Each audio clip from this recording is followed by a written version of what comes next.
Today, we're going to talk about ADHD as a superpower and the link between ADHD and addiction. This is Emma from the University of ADHD podcast, and today I'm excited to be here with James Hansen, an ADHD life coach and specialist addictions counsellor. Hello, James. It's great to have you on the show today. Nice to see you. Nice to be on here. Absolute pleasure. It's common that people with ADHD self-medicate using things like drugs and alcohol, and this is a topic I've really wanted to explore on the podcast. It's something that's not talked about as much as I think it should be. And basically, I saw one of your posts on LinkedIn, and I was really really to find out more about you. I thought you'd be able to provide a lot of value for the students and information as well. So thanks a lot for agreeing to this interview. It's really good that you've agreed to this. Could you start off then by telling us a little bit about your struggles with addiction? Yeah, of course. Prior to addiction, I realised a long time ago, Emma, that it wasn't so much about the addiction. We're going to get to that, right? It was what was going on before I reached out for something outside of me to fix something that was going on inside of me. And I say fix it, I don't mean like it was broken or anything like that. I just I was in a society where I always felt different, never quite fitted in, never felt like I'd met expectations of those around me. Growing up in a society where I always struggled to learn. I mean, I know a lot more about ADHD and addictions now, being in the field for 17 years. Back then I was just I guess a lost child that felt not understood. My mum, my stepdad, they tried the best they could with what they had. Our parents can't often give us what they don't have. So, I mean, I didn't even know I had ADHD. So, it wasn't spoken about much, back then, being a child prior to addiction. So I was sort of like I always struggled in class to maintain focus for long periods.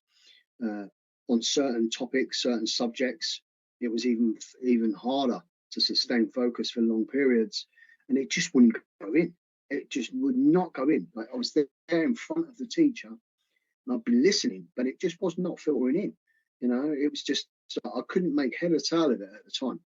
I was always interested in what they were doing over there, or what noise was going on over there. I could get distracted with all these different noises in my environment and different colours, and especially if I was in certain lessons where I didn't find them much fun, I guess.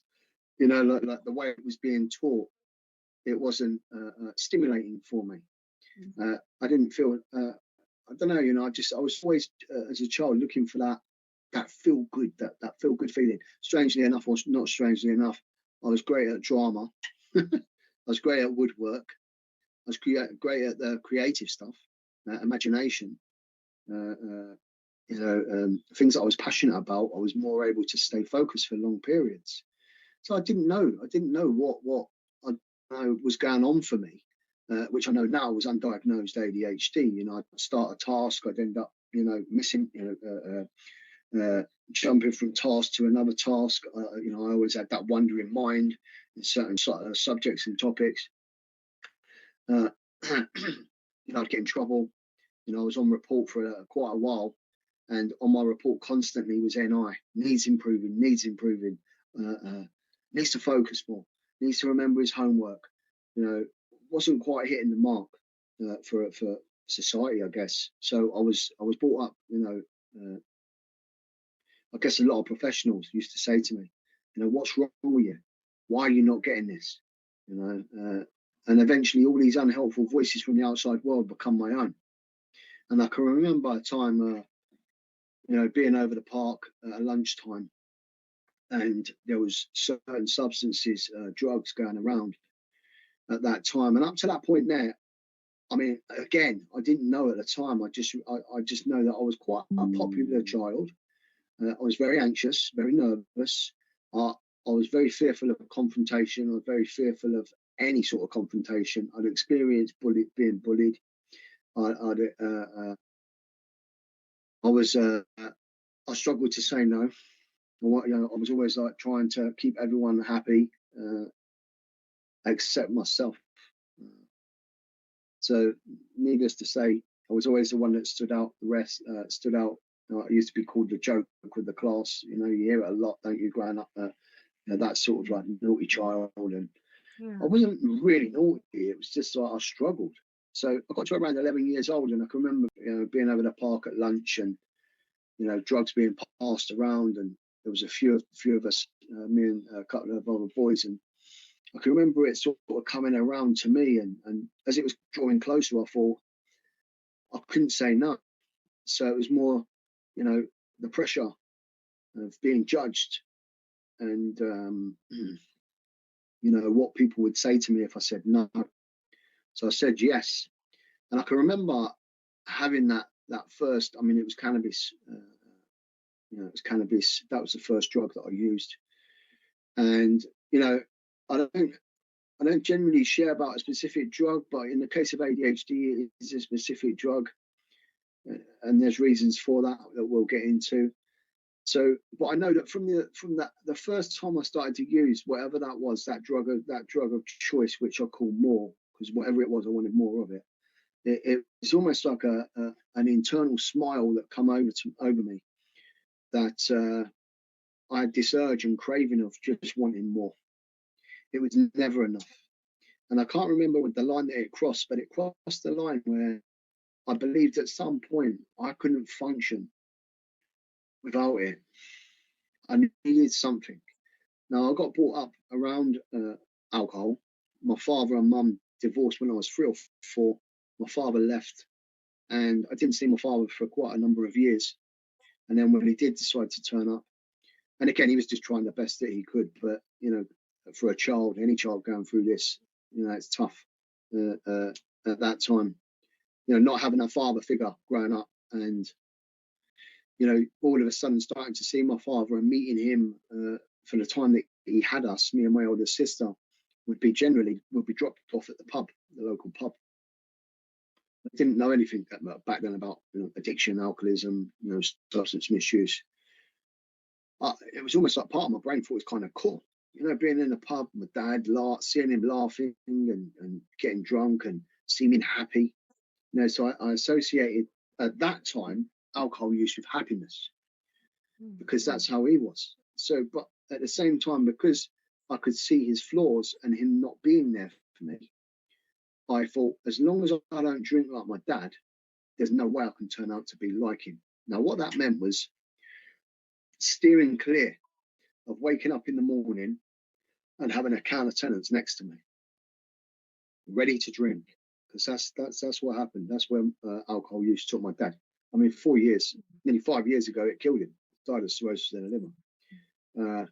But I always embarked on using certain substances that was associated with stimulants. Now, I mean, most recent research suggests that alcohol is a stimulant, but my perception of it and understanding of it is it's a depressant. It's not an upper, it's a downer, it's a depressant.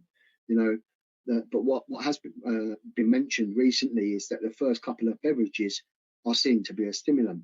I still question that. I don't believe that. If I'm being honest, I don't believe that, only because of what I know about alcohol, personal living experience and educational experience and knowledge. That it's not so much the alcohol, it's more the environment that's a stimulant. So it's where we're doing it that becomes the stimuli. That becomes the stimulant. That becomes the attraction, the great feeling, the feeling excited, knowing that you're going to meet your mates, or you're going to the club, or you're going there, or you're going to the barbecue, the christening. I mean, some people celebrate life at funerals, don't they? With alcohol use, it's almost like society condones its use. It doesn't condone sobriety, does it? It doesn't. It's more towards drinking than not. I know that we are swaying towards some of the things recently, where there's non-alcohol beverages and non-alcohol dances and things like that. But needless to say, I use substances in various different forms, including alcohol, from the age of 11 to 20 years old. I left school with no GCSEs, because I was using throughout my GCSEs. So again, I mean, learning was somewhat even more difficult, being off my face in between, GCSEs, but it's one of them, at the time I can remember that become more appealing to me. It almost gave me a sense of identity, mixing with certain people that were using certain substances and alcohol. That made me feel part of, because right up to that point there, I never felt part of anything. Does that make sense? Yeah, yeah, it does. Yeah. So I was thrown out of my home, my family home, at 15 for behaviour that was associated with the finding ways and means to get more drugs, including alcohol. The behaviour that come along with it. There was many consequences that come along with that alcohol use and the drug use. It was never my intention to harm my parents, 100%. I didn't give it much time for the dust to settle for me to be able to truly feel the guilt and shame that I felt during that time. Yeah, it was tough. It was very tough. I was sort of from 15 to 20 years old. I was sort of sofa surfing and lived with a family member for a little while, but again, the using was all the way through that. And I can remember being 1999 in a hostel in Brick Lane in East London, and I was weighing just under 9 stone. I had a black bag of clothes to my name, and I can remember experiencing being bullied. I was very vulnerable at that time. It was almost like I'd spent so many years trying to put these masks up and hide who I truly am. As time progressed, the masks begin to drop. And people started to see that actually I was a scared, vulnerable, even though I was like 20 years old, I was still very much a child. Mm-hmm. So I can remember breaking down in that hostel and phoning my mum and my sister and saying, I think I might have a drug problem. I think I might have a drug problem. But and I'd experienced being bullied. I just felt lost. Alcohol didn't come into the mix then because part of my mind had other ideas for the alcohol. Because I thought, all along, I thought, well, I didn't drink like my father. So there's no way I could be an alcoholic. But what I did do was I used something every day that steered away from the drinking the alcohol the next day, so to speak. I'd always use cocaine and alcohol. That was my go-to. So I had an upper, I had a stimulant, I had a depressant. Cannabis was with me all the way through. So from the age of 11 to 23, it was the first one I picked up and the last one I put down. I held on to the bitter ends, and there was a lot of other drugs in between. But predominantly, it was cocaine, alcohol, cannabis. I even started. I even used certain solvents growing up around 12, 13. Embarked on a journey, a little one around that stuff. And again, eventually it's going to catch up on you, right? I can remember, I had probation. I ended up having probation for a year. Community service. For breaking the law. Because I just lost the plot. Absolutely lost the plot. So, following that breakdown in the hostel in Brick Lane, and speaking to my sister and mum, my mum suggested that I go get away and go into a rehabilitation centre in Highworth in Swindon, Wiltshire. And if I'm being honest, I never had any idea what I was letting myself into. I was 20 years old, and just over 8.5 stone, and a black bag of clothes. Turned up at this door of this rehab, and I was just like, "What the hell am I doing here?" everybody in there was way over 30. And there was me 20 years old.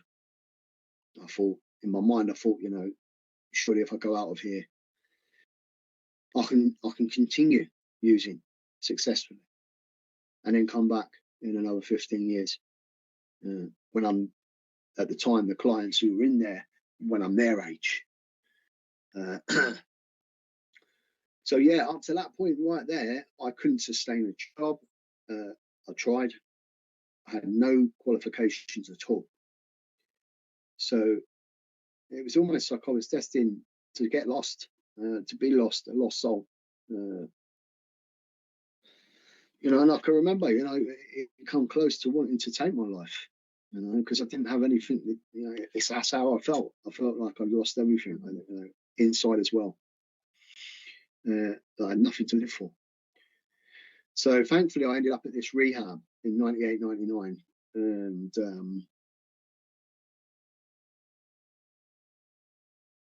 I was in there for 9 months.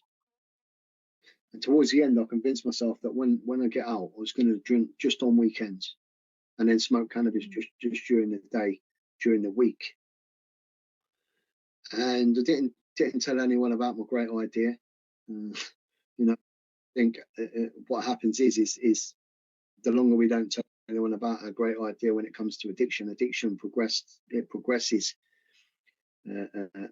the urge or craving of wanting to do it if we remain in the dark with our own thoughts around wanting to do it, or what is actually truly going on for us when we're looking at addictive habitual when it comes to alcohol use or drug use. Addiction, the opposite of addiction is connection. Addiction increases in the dark. That's my experience and my knowledge around that.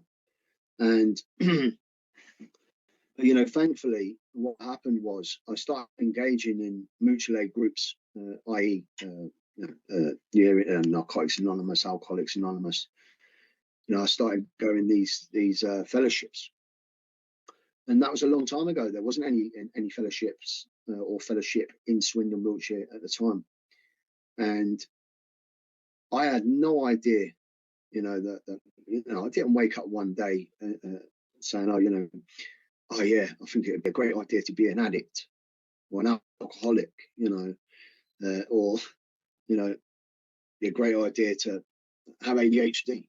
You know, I didn't. You know, that wasn't my experience. It was just like I didn't see some of this stuff coming until it was coming.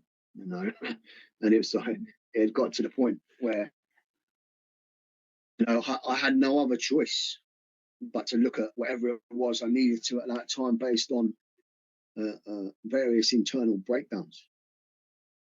So I started. I was still drinking, and I was going to, you know, Alcoholics Anonymous, you know, and I was still using other substances. But there was something in there, in that room. You know, there was no Narcotics Anonymous at that point. So I was going in, and again, I was 21, 22 years old, and you know, it was no offence to anybody in that particular room at that time, but they were all 35, 40 plus. I was 21. And my mind was like, "What are you doing in here? Why are you here? You know, what's wrong with you? You need to go out there and continue drinking and continue using substances and come back when I'm around 35 or 40. You know? It's almost like a sense of missing out. You know? And growing up, I went from this hobby to that hobby to this. I did karate, football, judo, boxing, cricket. And I got to the point where I was enjoying it, and people were like, "Oh, you've got some talent there," you know. And I like the acknowledgement of others at the start of this hobby. You know, I guess it's a form of attention, right? But I was being noticed, and I liked that feeling. But after a while, it wore off, and I started not getting as much enjoyment out of that hobby. That's why I did all them, because it stopped working. It stopped giving me that reward. It stopped giving me that dopamine hit. It stopped giving me that stimulant. You know, so I switched onto something else. that was a story of my life, really. I mean, it's the story of my life, you know, that I've still got to be aware of today, you know, just because I haven't used over 23 years, all drugs, and including alcohol. I've still got to keep my eye and work on what I need to today, even in that length of time, because you know, addiction can manifest itself in different areas of our lives. They've got nothing to do with that primary, whatever it was we were using in the first place. You know, we have, certainly living with ADHD, we have cross addiction potential. It's heightened. So so yeah, but the key for me was I kept engaging with these mutual aid support groups, and then eventually I ended up stopped drinking, but I was still smoking. I'm still smoking the cannabis, going to these meetings, and I was starting to build up my recovery network. I started to have people in my life that actually wanted me in their life, that I knew weren't going to cause me harm. You know? So what that done was that placed me in a position of trust. I always used to struggle to trust. You know, my trust, as far as I was concerned, it was, you know, my experience was there were certain people in my life that loved me, that stopped loving me. That was my interpretation of that. You know, Yeah. I mean, like now, I mean, my mum, I mean, bless her, you know, if she ever gets to listen to this, you know, she still carries guilt, you know, and shame around disowning me, chucking me out at 15 years old. And I don't blame her one bit for doing that. And I wouldn't recommend anyone listening to this, you go there and you chuck your child out straight away, right? This is an individual process, right? An individual experience. But I know for me, from 15 to 20, I was able to get to that place of desperation. I thank my mum. I say, Mum, you saved my life because you had assisted me to get to where I needed to quicker. Otherwise, I could have still been out there. You know, it would have enabled my behaviour. So she actually done the opposite of what she believes. You know, like she carries a lot of guilt and shame around that. I say, you saved my life. You know, that was the best thing you could have done as a parent. But you know, we don't see that at the time. You know, I couldn't see that I'd done anything wrong. I mean, it's bizarre, isn't it? You know, like at that time, I couldn't, because I was on a train of self-destruction. So yeah, so you know, I started to. I can remember I actually stopped drinking, and I was using other substances. I was going to the AA meetings, and I was like, yeah, I'm sober. You know, I'm yeah, everything's going good. You know, I've got a fucking fantastic life. You know, and I had a spliff in my pocket to light up when I left the room. The contradiction. And I can remember someone gave me some literature for Narcotics Anonymous, a Narcotics Anonymous meeting. And I read the literature for the first time in my life. It spoke my language. It spoke about the word addiction. And I was like, wow. I can remember crying that night after reading just a couple of pages. And I was using it at the same time. I'm in this madness, in it. You know, I'm reading Narcotics Anonymous literature and I'm still smoking this spliff. Right? I mean, it's insane, isn't it? You know, repeating the same mistake, expecting different results is the definition of insanity, apparently. And that was where I was at. And I can remember crying, and I was still smoking. I was like, oh, man, back here again. And at the time, I got given a flat, my first flat, because I mean, I come from nothing, you know. And with that, I ended up getting coming out of rehab within 3 months. I had a Salvation Army property, a 1-bed flat, my own keys. You know, it was a miracle for me, Emma. You know, people would come round. I was coming to have a look at the cupboards. Look, I've got food, and you know, I ended up putting all my undiagnosed substances down, and in 2000, and I embarked on a journey of employment. And I can remember I worked for Honda Swindon, Wiltshire. It's closed down now. I worked there for 7.5, 8 years of the first part of that journey. And even then, I didn't know I had ADHD, and I didn't use, drink, or anything through that period I was working there. And it was hard because, you know, I had to build healthy boundaries and say, like, you know, I'm not going to them places. I need to reduce the risk. But it was achievable. You know, I think it was the last 2 years of being there. I was a standing-in team leader, and then become the team leader of the area. And, you know, a team leader of 20 to 23 associates, coming from where I come from was an absolute miracle, really. I was married. I got married, a child, 3-year-old at the time. I've had four children since I've not used, that I've been in recovery. I've been married and divorced, as I mentioned at the beginning, buried my father. I've been through a hell of a lot in that time that I've been abstinent, over 23 years. And so things have progressed. The longer I've stayed abstinent, I ended up going back to work in the rehab that I went through as a client. I worked there for 8 years. 8 years I did nights. Right. I worked nights, Salvation Army place, and in that 8 years, I embarked on a journey of education. And I did a health and social care level 3. And based on that, I took loads of different courses on, substance misuse and effective ways of helping people in addiction, coping strategies and practices to maintain abstinence. And following that, I ended up taking on a 6-year degree, part-time through the University of Bath. So I did a 4-year foundation degree in addiction counselling and a 2-year Bachelor of Science honours degree in addiction counselling. And I struggled.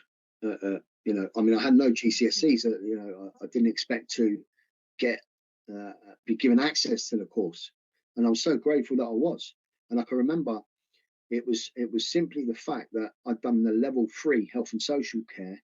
That was the course that enabled me to get through, get into the university. So I studied, I guess, all models, counselling models that are effective with working with the addictive population, effective ways and strategies. And I can remember I did a 4-year foundation degree in addiction counselling, and then went on to do a BSc, a Bachelor of Science honours degree, another 2 years. And I can remember around a particular unit, my second child was born. He was born 1 pound 14 ounces. I was 4 years in recovery at the time, and me and my ex-wife went through hell and back. 3 times we got asked to turn the machine off, which no parent wants to experience, right? And we couldn't touch him for 3 months. Absolute pain like I never experienced before. And I realized at that time that I was never a user. I was always a feeler. I always struggled to deal with my emotions and my feelings and my thoughts. And that was the plaster, the substances, the alcohol, that was the plaster over the wound. And when I removed that, I was left with me, I guess. And, going through that with my son in hospital, him coming out, he got diagnosed with ADHD around 6 years old. And at that time, that was when I was at uni, and I can remember studying comorbidity. And it was towards the end of the studying. And I thought, well, I've been in the addiction field for some time now. So one of the areas I wanted to cover was addiction. And I thought, well, if I learn about ADHD as well, I can support my son to learn different strategies through that education. And so I did that. I did them two areas, addiction and comorbidity, addiction and ADHD. And I understand today that there is a huge crossover. Not in everyone, but in a hell of a lot of people that I know, including myself. Because at the time I started reading all this literature, and then I did my essay, and then from then I've educated myself. I was diagnosed with ADHD at 37 years old. I'm 47 now, so as you can imagine, since 2015, I think I've finished my BSc. I've been learning about ADHD since, not just from the literature and what I read, but also my living experience and also my son's experience. So the vast amount of knowledge and experience around that, and meeting lots of people from the addictive population, and seeing the symptoms of unaddressed ADHD once they've stopped using the stimulant substances, including alcohol or whatever that looks like. Is seeing these symptoms of ADHD being clear to see in their daily living. You know, I've worked in lots of different services, from private rehabs to non-private rehabs. I've worked in community drug services. I worked in Winson Green Prison for I think it was about 9 months on the substance misuse team under the umbrella of the NHS. And I was there 3 months, and boom, we get COVID. You know, it was an absolute nightmare. But so when I went in the prison, I could see ADHD all over the place. I went out on the wings, and I was just like, Emma, I was just like, so, like, it just hit me like a ton of bricks. I was just like, wow. Oh my good God, this makes sense. And no wonder people hit that revolving door. Yeah. Because the ADHD is not treated, you know. They're going there, they might not be diagnosed, or they might be diagnosed and not adequate support has been put in place. It's not about when they're in prison. It's about what support's going to be in place when they get out. Because 110% what's happening is the plaster's going to come back. Yeah. If the ADHD symptoms are not being treated effectively, not just a pharmaceutical intervention, but also natural ways of managing it, which one big area is structure. You know, trying to sit down, work out weekly planners, setting goals that are realistic for an ADHD brain. You know, because it's not the same as someone that hasn't got ADHD. You know, everyone can lose their keys, right? But, you know, times that by 20, 30, you might be somewhere near with someone that's got ADHD. Everything's amplified, you know. So, yeah, it was quite a shock to me, but a revelation when I was diagnosed. So I started reading the literature when I was studying the comorbidity, and then looking at some of his symptoms. I was like, oh, my God, I could see me, you know. And that was when I reached out through the NHS. You know, back then I think it took me about 9 months to get a diagnosis. And but up to that point there, I literally got through the whole bloody 6 years, you know, of studying, not getting adequate support, you know, because I had undiagnosed ADHD, and I was wondering why I just couldn't quite get it, and why I had to try even harder to get it. But I got there, I did it, and towards the end, towards the end of my Bachelor of Science Honours, my ex-wife I was with at the time, mother of my 4 kids, ended the marriage. So I'd gone from that Sally Army flat to a 5-bed house, you know, and all the kids had their own room. It was just perfect, you know, and just out of the blue, you know, which, you know, people's feelings changed, didn't they? You know, but I can remember feeling that rejection. I mean, it, you know, it punched me in the face, just something hurt me, like, but that absolutely crippled me. And you know what? It wasn't her fault. It really wasn't. Her feelings changed, and you know, she just turned around and said, you know, my feelings have changed for you, you know, and ended the marriage, you know, ended the relationship. So I had to go through all that process of divorce and things like that. But so I guess my journey is definitely one of resilience, but I balance, you know, a pharmaceutical intervention. I don't take a high dose. I take a very low dose. In fact, I take a 27 milligram Concerta XL. The only reason for me that I do that is because I actually do and implement the psychosocial interventions that I've learned as a therapist, as a life coach, and entwine both of them together, because not one is effective on its own, but together it is seen to promote better outcomes.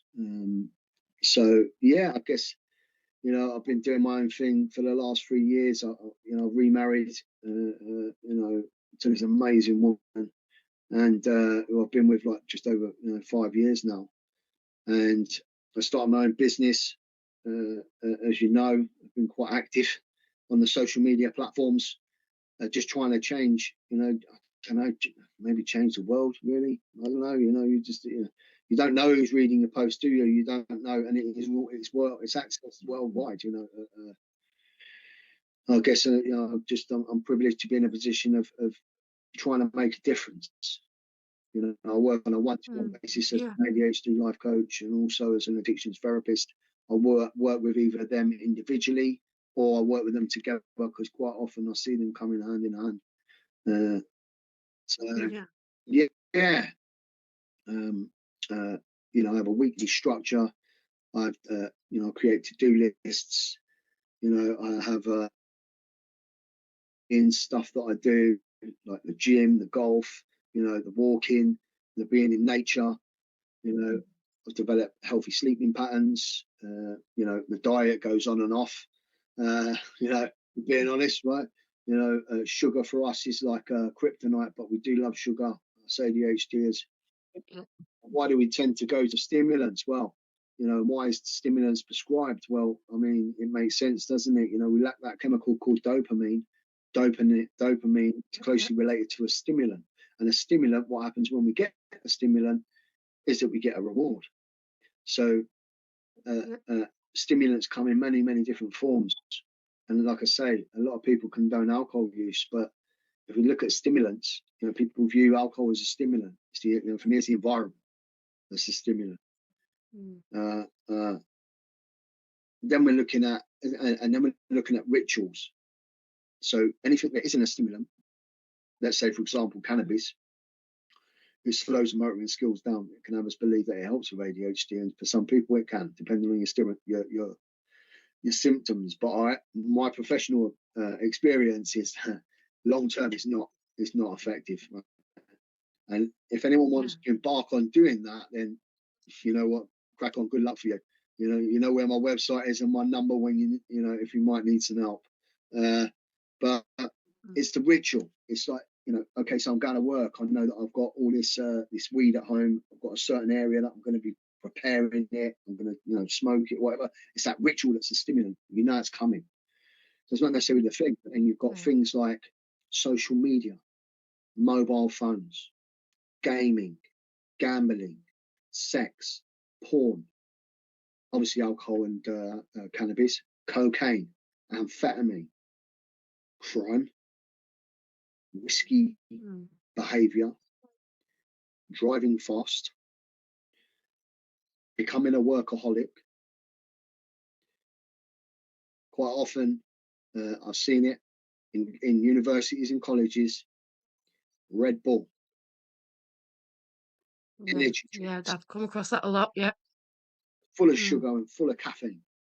But for us, the point I'm making is that when we seek a stimulant, it has the opposite effect. It quietens our brain because it releases dopamine. I lack that chemical called dopamine. I seek a stimulant outside myself because what that does is it calms me down. It slows my thinking down. It slows my motor in that hyperactivity down. That's what a stimulant does for us. Whereas if you put that in someone else, they'll be off the wall. They'll be off the wall. Right? But it works different. I wouldn't suggest it if you suffer with anxiety. It's like, I can drink the coffee, I can go to sleep. Don't wake me up. I don't drink. I don't drink coffee. I drink. I'm the same. It's when I do drink coffee, I try not to drink coffee. When I do drink coffee, it don't wake me up. I just like the flavour of it. It does nothing for me. But if we look at the coexisting disorders, so I was diagnosed with ADHD at 37. Up to that point there, and if I'm not aware, I can still go into that. Even if I am aware, I can still go into that. I've got ADHD. Just because I've got ADHD, it doesn't mean I'm immune. Like, my brain is different. That's I have limitations, but I also have some amazing qualities as well. If I'm constantly looking for that stimulants, the window of tolerance changes. So we're always going to be looking for something more, or something bigger, something faster, something shinier. Quite often we'll go on eBay or what's it called, and buy things. And then we'll look forward to it arriving. And then we get it, and it's like, oh no, I've got no money. So like I say, so stimulants comes in many, many different forms, and work as in workaholics. Quite often I work with business owners that have got ADHD.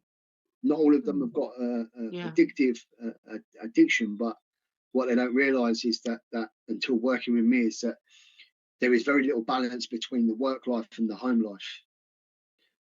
So 12-hour, 14-hour days, up most of the night watching Netflix, or up most of the night on the phone, gaming, it's that inability to, once you start using one of whatever it is in terms of a stimulant, it's really hard to stop. It's really hard to stop it. So it's I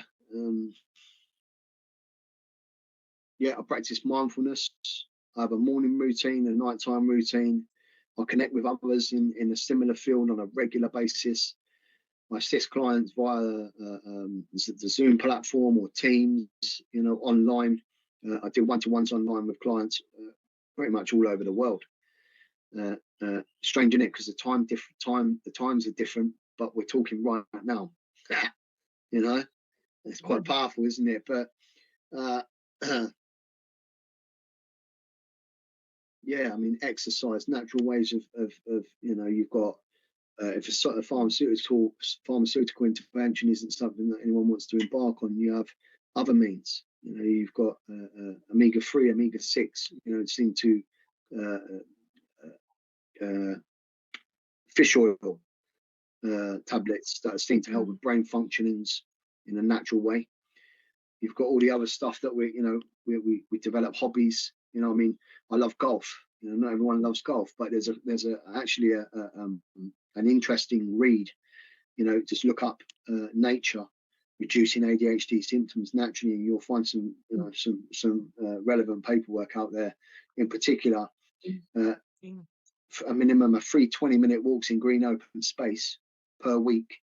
The more green open space it is, the more likely it is to reduce ADHD symptoms naturally. Green therapy. Yeah, that's right. And even introducing a couple of walks a week around the lake. It seems to improve our mental health, improves the focus when we get back to the office.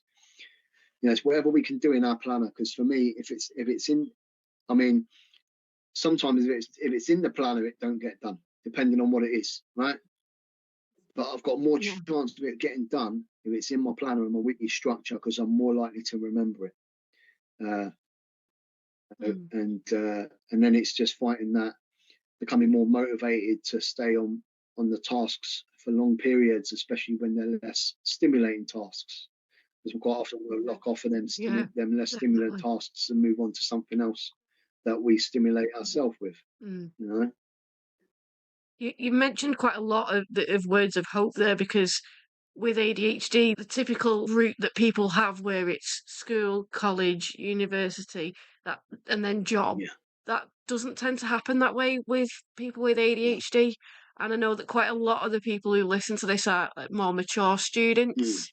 So they may have had sort of similar experiences to yourself. Have you got any advice for any of those people, and like study tips, or maybe how to use their previous experience to their advantage? Well, I mean, I've got a client at the moment. He's at uni, so I guess that's more current, which is useful. So he struggles to complete his essays or even do work on his essays in his home environment. So where he's staying at the university on site in shared accommodation. He doesn't necessarily associate doing work there. So what we've done is, an hour prior to the seminar, is he'll go to the library. But what we'll also do is he'll meet a friend there, so he has a sense of accountability as well. Yeah. So that's one thing. You've also got distractions. If we've got sensory deficit disorder that can and does coexist with ADHD, we're also inclined to get distracted with certain seminars or certain sounds during the seminars. So you've got ear loops, things like that. They lower the decibel of the external sound to a point where it's more comfortable for us, thus causing less irritation and distractibility in them environments. So it's that trying to find out, where am I more comfortable and I'm more likely to do my work. What does that look like? Setting that time aside on the weekly planner, balancing being at home with being out. Going to the local library, going to a coffee shop, or going, somewhere else out of the home environment. So we're getting fresh air, getting out in the open space. Excuse me, and then break it down into small chunks. It's quite often very difficult for us, but I'd say it's so much easier if we can do that. If we've got a 5,000 word essay rather than write over a weekend, which happened to me, because as I said, I didn't know I had ADHD then. That's what we're looking at doing with the student that I'm working with, is breaking down the essays into small chunks, into paragraphs, so that it's less anxiety provoking. Because if we're not managing our ADHD symptoms, we're living more so in the coexisting disorders, and it's in no particular order, and that is addiction, depression, anxiety disorder, low self-esteem, and RSD, rejection sensitivity dysphoria. We tend to stay in that area over there because we're not managing very well over here. So just a couple of tips there, really. Yeah, brilliant. So we've talked a little bit, or we've mentioned like ADHD is a superpower. What would you say are your main ADHD superpowers? I'm a fantastic problem solver. It might take me a little bit longer to learn something. That doesn't make me any less of a human being. My brain works differently. But I'd say what will happen is that once I get it, I have this ability to dissect it and make it work much more effective. Because I get to the point where I've got it, this knowledge, and I'm like, I can see how I can make that work better. So I'm a solution for that. I can be a solution focused problem solver, out of the box thinker. I can think of things that other people in that room are not even thinking about. I'm passionate. We can be human. We've got a great sense of humour. We really have. We can go in a room and light that room up, because we can pick up on atmospheres as well. We can pick up on people's emotions too.